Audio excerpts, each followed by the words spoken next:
咁由上年3月到而家，我就喺9個比賽入邊攞咗冠軍啦，有41場連勝嘅紀錄。開始比賽到而家最長嘅連勝紀錄係24連勝。我哋成個賽季上面叫頭半段啦，都非常順利啦。我哋由銀牌嘅總決賽開始，去到聯賽嘅常規賽9場，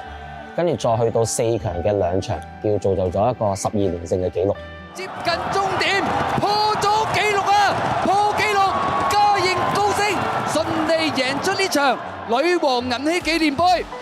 嘉應高升打破咗保持咗21年嘅17連勝，成功挑戰18連勝嘅紀錄啊！每一次嘅連勝其實都係一個新嘅開始，2連勝、3連勝都係從來之前都未試過咁樣，所以好似一個延續嘅嘢，但係對我嚟講有一個新嘅開始咁樣咯。因為始終個比賽入邊變幻莫測，能夠做到呢個連勝咧，起碼係一個叫肯定先嘅。真係可以證明到自己喺之前打咗幾百個回合嘅實戰裏邊訓練出嚟嘅成果，真係可以喺個比賽裏邊發揮到而贏得翻嚟嘅血汗嘅精華啦，可以叫做係。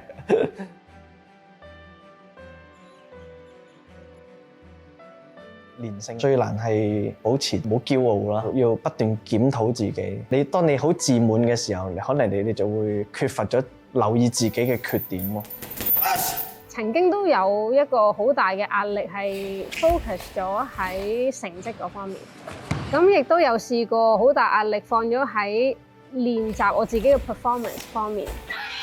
始終嗰個比賽入邊嗰個叫變數好大啊，好多外在嘅因素去影響到個勝負。反而我會係同球員啊執着係研究喺嗰個叫執行方面，其實偏偏係比較重要於我哋開波前究竟諗贏定輸，因為贏輸其實都呢個係一個叫賽後嘅結果，我哋其實控制唔到，但係我哋唯一喺比賽入邊能夠控制到嘅，其實就真係叫執行嗰部分。我身邊其實有一堆人去幫助我，技術教練啊、體能教練，亦都有教練可能喺比賽場上邊會俾到一啲嘅提示我啊。其實每一個人都好重要咯。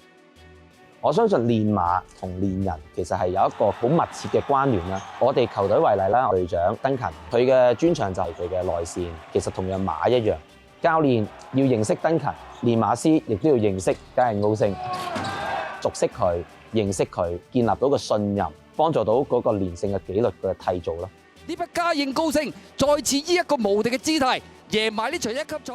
今次嘉應高升係有一個成就咁好嘅一個成績咧，係相信令到風氣同埋精神都帶到落去，俾到動力去其他人。喺職業嘅拳擊比賽裏面咧，喺我個磅數，全世界可能有幾千人，香港我諗可能得幾個人，咁同嘉應高升都一樣啦，即係喺香港本土就得千幾隻馬，係又係真係喺一個咁細嘅地方，仍然都可以出到一隻咁犀利嘅馬，可以向住世界去進發，而家仲可以攞到世界第1名，真係一件好神奇嘅事嚟嘅。賽馬又好啦，籃球又好啦，其實大家都好清楚佢自己嘅目標。我相信嘉應高升有馬王嘅 DNA 喺入邊。佢亦都知道佢自己其實佢嘅目標係乜，同籃球一樣，大家都好清楚自己嘅目標，希望能夠叫贏每一場比賽，甚至能夠締造到每一場嘅連勝。呢一樣嘢我諗係每一個運動員喺個基因入邊都必須要有。